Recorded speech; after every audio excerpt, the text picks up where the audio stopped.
লুটেরাদের budget হবে কী জন্য? লুট করার জন্য। তো এটাই আমি দেখতে পাচ্ছি যে আবার একটা নতুন করে লুট করার পরিকল্পনা করা হয়েছে।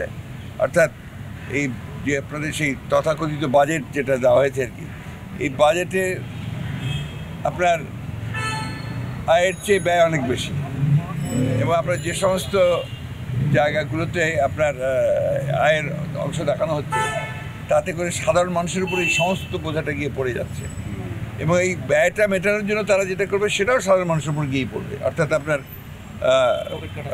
পকেট কাটার জন্য। এবং এটা আনছে আপনার বিদেশ থেকে অনুদান অথবা ঋণ, আর সেই সঙ্গে আবার আপনার ব্যাংকগুলো থেকে আপনার ঋণ নেওয়া, সবটাই গিয়ে পড়ছে মানুষের উপরে।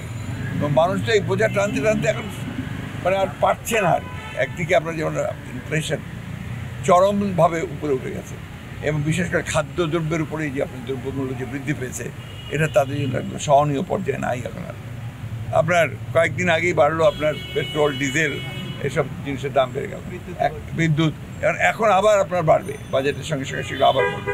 এবং যেটা IMF-এর সঙ্গে যে চুক্তি আর কি, প্রতি বছরে 4 বার করে বাড়বে।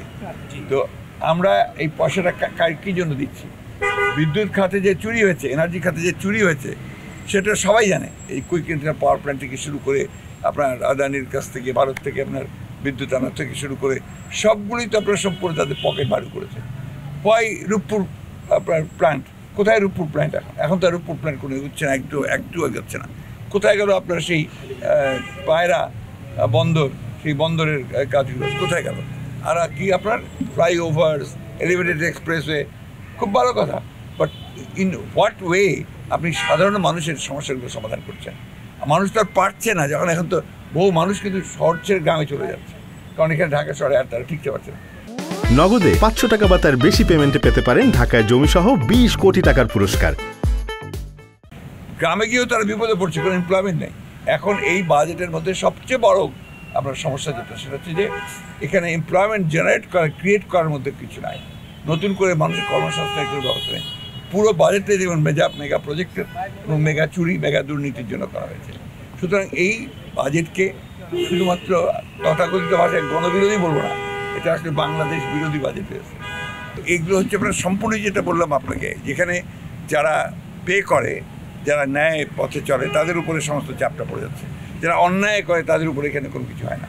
এটা আপনারাই লিখছেন প্রতিদিন, প্রতিদিন কী করে একজন সরকারি কর্মকর্তা যে হাজার হাজার কোটি টাকার সম্পদ তৈরি করে, কী করে একজন সাবেক আপনার সেনাবাহিনীর চিফ, সে কী করে আপনার এত সম্পদ তৈরি করতে পারে? এটা এখানে দুটো ঘটনা, এরকম প্রত্যেকটা ঘটনা আপনার হাজার যেখানে চারদিকে তাকাবেন। এই যে আমরা মালয়েশিয়ার কর্মীরা আজকে যেতে পারলো না, কেন পারলো না? সরকার ব্যর্থতার জন্য, গভর্নেন্সের চরম ব্যর্থতা। অথচ দেখেন, যেটা পত্রিকায় অনেকে আপনারা লিখছেন যে 4-5 সংসদ সদস্য জড়িত, তারা 20,000 25,000 কোটি টাকা এখান থেকে বানিয়ে নিয়ে গেছে।